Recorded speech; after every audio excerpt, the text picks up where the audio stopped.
we are going back on this and making it even a worse understanding than it was since the days of Vatican II. The misunderstanding, it goes back to the classic issue of misrepresentation and misunderstanding. At no point can we claim that the Muslim God of Allah is the same God that we worship. There's even confusion in the written catechism of how it's stated. The point is that our God is a God that condescended.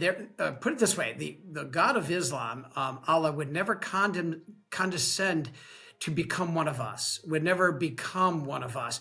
Our God is a personal God. Theirs is not. Their God would never condescend to become one of us. Ours did. And to try to put this on level playing field is heretical. We just can't do that. And this is what's been happening in the name of tolerance, is this opening to, well, we can't proselytize. Proselytizing has become an evil word. It's all in the name of tolerance. But even Nostra Aetate, that says it recognizes truths in religion, even Vatican II itself said, while other religions have partial truth or a remnant, some of the truth, only the Catholic faith has the fullness of the truth. And that's Vatican II itself that is making such a statement.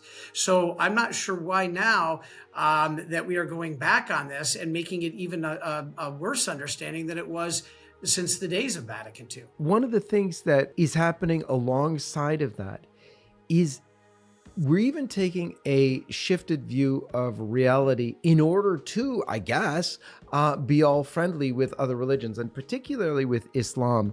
And this is a really sad thing because it actually strikes at the heart of what's going on with interreligious relations. This comes from Secretary of State Cardinal Parolin.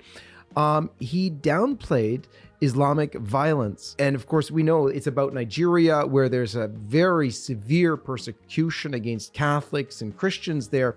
And I think that Catholic media, Asia Catholic News, went into depth about how this is a religious war. There's clips on the internet about shooting Catholics, about who are not your religion, from Islamics, even telling children to do that. And he says, this is Cardinal Parolin, he downplays this. He says, the violence is, and I quote, not a religious conflict, but rather more a social one. For example, disputes between herders and farmers. We should also recognize that many Muslims in Nigeria are themselves victims of this same intolerance. These are extremist groups that make no distinctions in pursuing their goals. They use violence against anyone they see as an opponent. This is the thing. Islam, people get very upset with me when I state Islam is not a religion.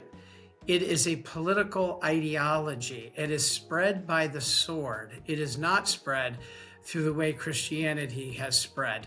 In fact, the only options for Christians living in Islamic territories are either to convert to Islam, pay a huge fine to practice your faith, work as a slave, leave the country as a refugee, or be killed. What we're looking at is a total difference in the complete understanding of these religions. In Islam, women are inferior to men. This is Surah 434. Men can and should beat their wives in certain circumstances. This is the same Surah. Belief in Jesus Christ as the Son of God is blasphemy.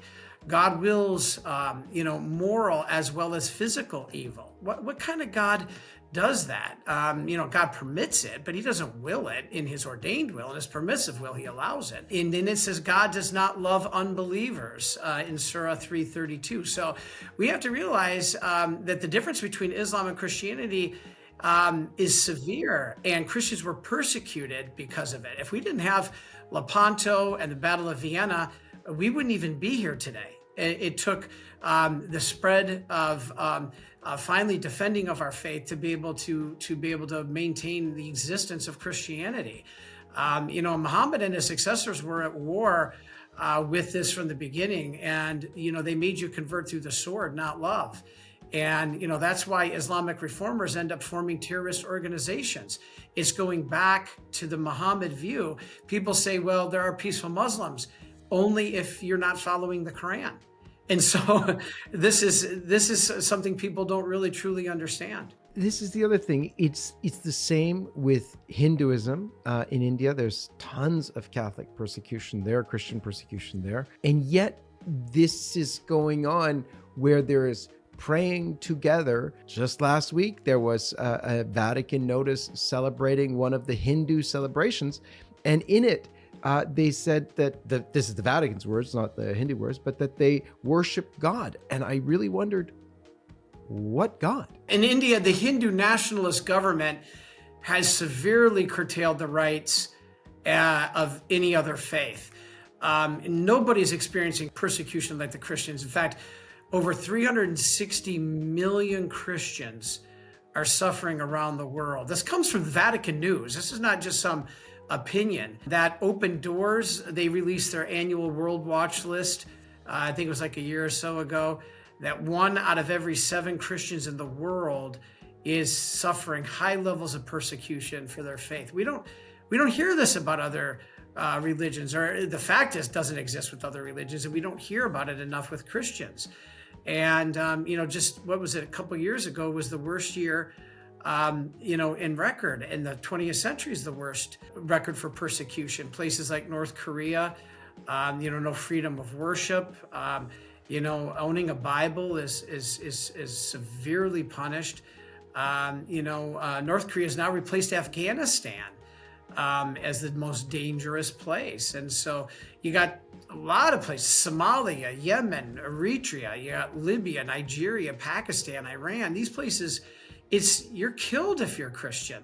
So where's the dialogue there? Where's the tolerance there? And we're not calling that out enough. Before we close on this, just give us, what is the proper take that we could have in working toward peace, let's say, and or whatever with other religions? Because this is going on. Obviously, the praying together stuff is really strange, but is there a proper way to do this kind of thing if they want to get into that? Or should that maybe be the role of somebody else? This is what's interesting, because at no point are we to compromise to the extent of the truth. We can come together, we can talk, but my belief, John Henry, is the evilness that has been labeled with proselytizing inherently is wrong, because proselytizing, if you mean in the sense of forcing people to convert under penalty of death, then yes, obviously that's wrong. But if you are talking about refusing to compromise the truth, that I will stand to the truth, but my love for you is going to inspire me to sit down with you and to show you the truth, then that's what we're called to do. It's not to sit there and compromise the truth. It's to come to the table so that I can show you what the history is, what the facts are, and what the true teaching of the Catholic faith is, the one true church, the only true faith based in Jesus Christ. And so we have to realize here that in the name of not proselytizing, we've adopted compromising of the truth. And this is where I think the root of the problem is. I can dialogue with you, but I'm not going to compromise the truth for you. Hi everyone, this is John Henry Weston for LifeSite News. We hope you found this video insightful. For more content like this, be sure to check out the links in the description below. You can also follow us on social media to stay updated on the latest news concerning life, faith, family, and freedom. Thanks for watching, and may God bless you.